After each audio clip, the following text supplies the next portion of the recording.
आणि हो, हा गिल्ट दिवसभर माझ्या मनातच राहिला. तर गुड मॉर्निंग गाईज. आजच्या दिवसाची सुरुवात अशी छान झाली, इतकी गडबड झाली की विचारू नका. कियानला कियानच्या डॅडा छान असं खाली सोडवून आले स्कूल बसमध्ये आणि आम्हाला उशीर झाला म्हणून घाईघाईतच ब्रेकफास्ट करायला घेतला. आज गुरुवार होता, ब्रेकफास्टसाठी होता आज साबुदाणा खिचडी. मस्त असं आवडती खिचडी खायला घेतली साबुदाण्याची. छान ब्रेकफास्ट वगैरे केला आणि इतकं घाई झाली म्हणून पटकनच निघालो ऑफिसला जायला. त्यानंतर मध्ये कियानची मला बॅग द्यायची होती म्हणून कियानची डे केअरला बॅग दिली आणि मी पण माझ्या ऑफिसला गेली.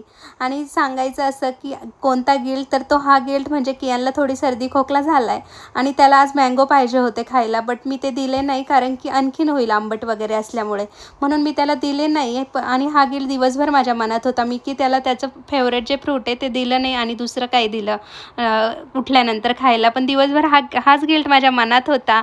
आणि खरंच हा आईपणाचा जो गिल्ट असतो ना प्रत्येक गोष्टीत येतो, तो खरंच खूप वेगळा असतो इतरपेक्षा. असो हा गिल्ट घेऊनच दिवसभर ऑफिसचं काम करत होती.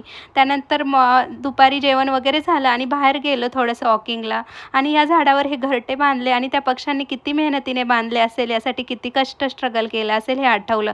असो म्हटलं मी पण काही वेगळं करतच नाही, चला. त्यानंतर कियानला घेतलं आणि कियानची एक्साइटमेंट बघू शकता. मम्मा आली की किती घाई असते आणि खूप छान वाटतं जेव्हा तिघेही सोबत घरी येतो ऑफिसवरून आणि खरंच खूप असं वर्थ वाटतं सर्व गोष्टी वगैरे. त्यानंतर भूक लागली होती म्हणून लगेच घाईघाईत डिनर बनवायला घेतलं. आज छान-छान कियांच्या आवडीची शेवभाजी, पोळी बनवली. छान-छान असं डिनर वगैरे झालं आणि छान गप्पा गोष्टीमध्ये आमची गुड नाईट झाली. चला बाय, भेटूया नेक्स्ट व्लॉगमध्ये.